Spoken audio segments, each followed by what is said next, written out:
Au XIIe siècle, sur les vastes steppes de Mongolie, là où le vent ne rencontre aucun obstacle et où la survie dépend de la force et de la ruse, naît un enfant destiné à changer le cours de l'histoire. Cet enfant s'appelle Temujin. Le monde le connaîtra plus tard sous un autre nom, Gengis Khan. Mais rien, absolument rien, ne prédestinait ce garçon à devenir l'un des conquérants les plus redoutés de tous les temps.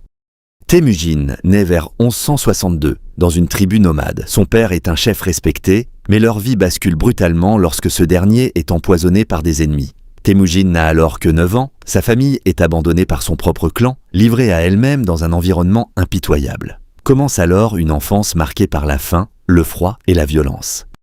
Pour survivre, Temujin et sa famille doivent manger des racines, des petits animaux, parfois même des poissons attrapés à main nue. Mais la difficulté ne vient pas seulement de la nature. Les tensions familiales éclatent. Dans un moment tragique, Temujin tue son propre demi-frère lors d'un conflit pour de la nourriture. Ce geste, aussi brutal soit-il, révèle déjà une chose essentielle. Temujin est prêt à tout pour survivre.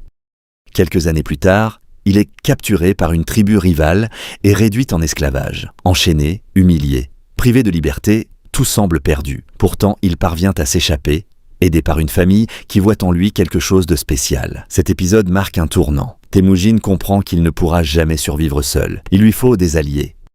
Progressivement, il commence à tisser des liens. Il se rapproche de compagnons fidèles comme Bohorshu et Jelm, et retrouve aussi son ami d'enfance, Jamukha. Ensemble, ils rêvent de pouvoir et d'unification.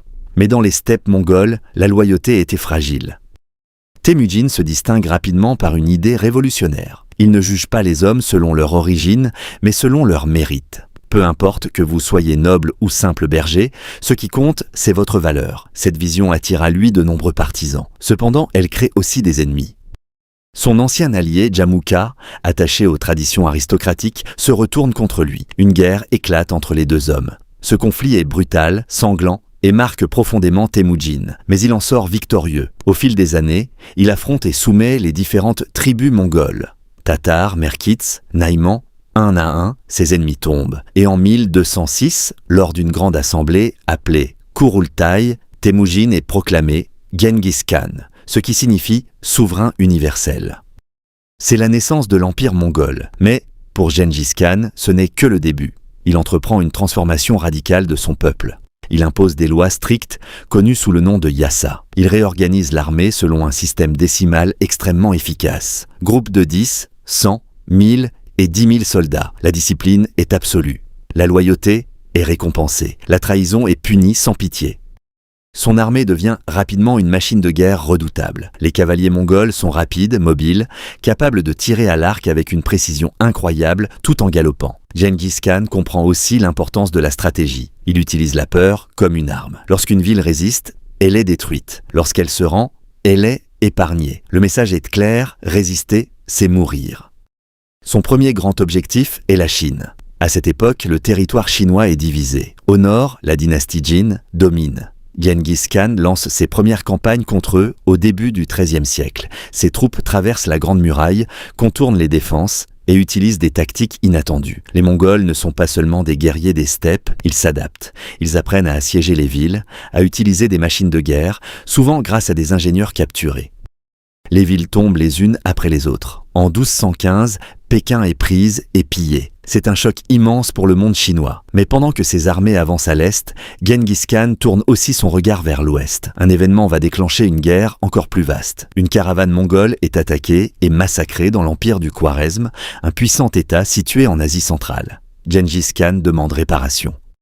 Le Shah refuse et exécute même les ambassadeurs mongols. C'est une erreur fatale. Gengis Khan lance alors une campagne de vengeance d'une ampleur inédite. Ses armées envahissent l'Asie centrale comme une tempête. Les grandes villes de Bukhara, Samarcande et Turjanch tombent. Les récits de l'époque décrivent une destruction massive. Des populations entières sont massacrées. Des cités prospères sont réduites en cendres. Mais derrière cette violence se cache aussi une stratégie implacable. Gengis Khan divise ses forces, attaque sur plusieurs fronts, utilise des feintes pour piéger ses ennemis. Il poursuit le Shah en fuite sur des milliers de kilomètres. Rien ne peut l'arrêter. Ses généraux comme Subutai et Jebé continuent même au-delà, explorant les terres inconnues à l'ouest.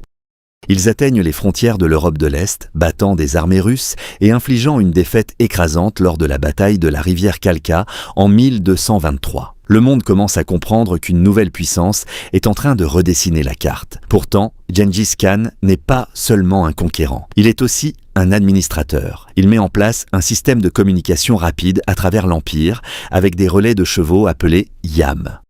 Il favorise le commerce, sécurise les routes, notamment la route de la soie. Il pratique une certaine tolérance religieuse, permettant aux différentes croyances de coexister. Son empire devient un carrefour culturel, mais cette expansion a un coût. Les campagnes de Gengis Khan causent des millions de morts. Certaines estimations parlent de dizaines de millions. Son nom devient synonyme de terreur.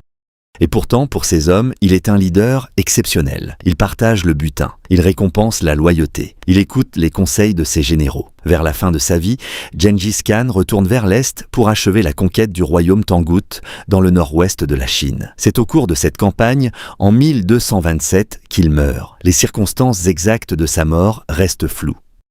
Certains parlent d'une blessure, d'autres d'une maladie. Mais une chose est sûre, même dans la mort, il reste entouré de mystères. Sa tombe n'a jamais été retrouvée. Après sa mort, son empire ne disparaît pas. Au contraire, il continue de s'étendre sous ses successeurs, notamment son petit-fils Kubilai Khan, qui fondera la dynastie Yuan en Chine. À son apogée, l'empire mongol devient le plus grand empire terrestre continu de l'histoire. De la Chine jusqu'à l'Europe de l'Est, des millions de personnes vivent sous l'autorité mongole. L'héritage de Gengis Khan est complexe. D'un côté, il est responsable de destructions immenses. De l'autre, il a unifié des territoires vastes, favorisé les échanges commerciaux et transformé profondément le monde médiéval. Aujourd'hui encore, il est perçu différemment selon les cultures. En Mongolie, il est un héros national. Ailleurs, il reste une figure controversée, symbole de conquête et de brutalité. Mais une chose est indéniable. L'histoire de Gengis Khan est celle d'un homme parti de rien. Un enfant abandonné, affamé, réduit en esclavage. Et qui, par sa volonté, son intelligence et sa détermination, est devenu le maître d'un empire colossal. Une histoire qui, des siècles plus tard, continue de fasciner et d'impressionner.